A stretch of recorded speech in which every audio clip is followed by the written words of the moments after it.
Hulyo 4, 2026, Sabadohan ika-13 nga simanahan katuigan.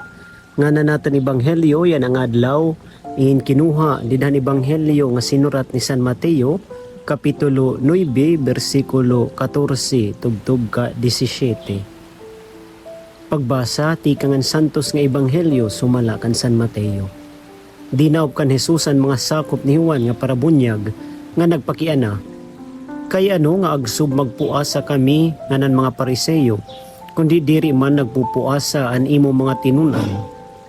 Binaton hiya, magmamasulubon ba ang mga dinapit nga dohin pagkasal samtang upod panira ang lalaki nga kinasal? Diri good, kundi maabot ang panahon nga mabaya haira ang kinasal nga lalaki, ngan amo na ang pagpuasa nira. Uray nagamit hinbag nga dugnit, parin pagtangkop hindaan nga panapton. Kay nakakagisi handaan nga panapton insugad nga tangkop. Ngan mahaluog lugod ang tarangkupan. Waray liwat na ipis sinbag nga bino nga hindaan nga anit nga surudlan.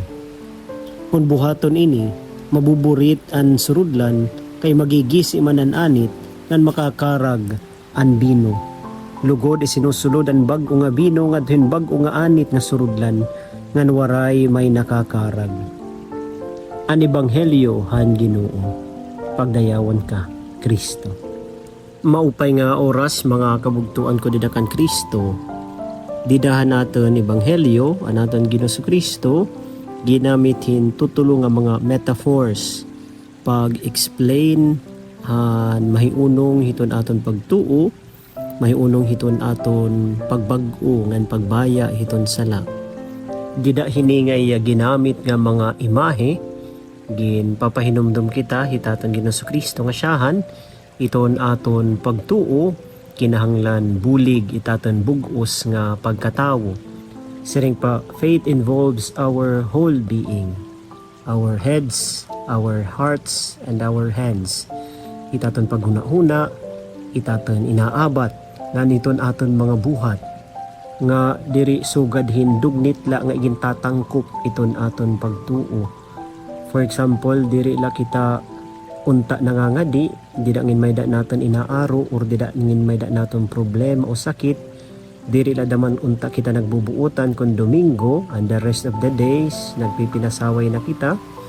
Diri la daman dida kita nagbubuutan kun may da nakita, kundi hangatanan nga oras nagbubuutan kita, hangatanan nga oras nangangadi kita nga nagdadayaw kita iton Dios. Nga ni kaduha mga kabugtuan ang mahiunong pagpuasa nga diri kinahanglan magpuasa tungod kay kaupod paniran ging kasal nga lalaki naton Ginoo Kristo. Nga iton magsaupay dugod nga pagpuasa, amo iton pagpuasa hiton pagpinakasala, pagpuasa hiton pagiging makikalugaringon, hiton pagiging makikalibutanon, pagpuasa hiton pagiging mapahinatason. Iton aton pagtuo, diri na lang mahiunong hiton aton mga gios, kundi mahiunong liwat hiton sulod hiton aton mga kasing-kasing.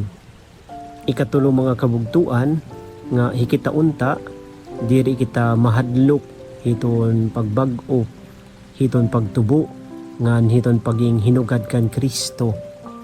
Nga kinahanglan maging andam kita pagbaya hiton aton mga sala, or hiton aton daan nga kinabuhi, kaupod na aton mga diri magupay nga mga buruhaton, para iton pulong hiton Dios makapanggamot diday aton kasing-kasing nga diday aton mahuna, nga iton liso hiton pagtuo magtubo didaha aton ngan mamunga hin magupay nga mga pulong, ngan magupay nga mga binuhatan.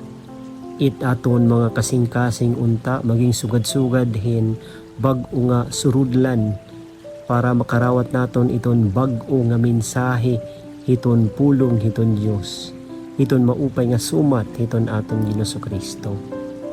Yan na usa ini nga ayat ha aton kay madanay makuri bayaan iton aton nanhiaraan nga diri magupay nga mga buruhaton. Pero kung tinuod itaton pagsunod hiton Dios, babayaan naton iton nga tanan nga nakakaulang iton aton hulos kapag sunod ngan paghigugma haiya.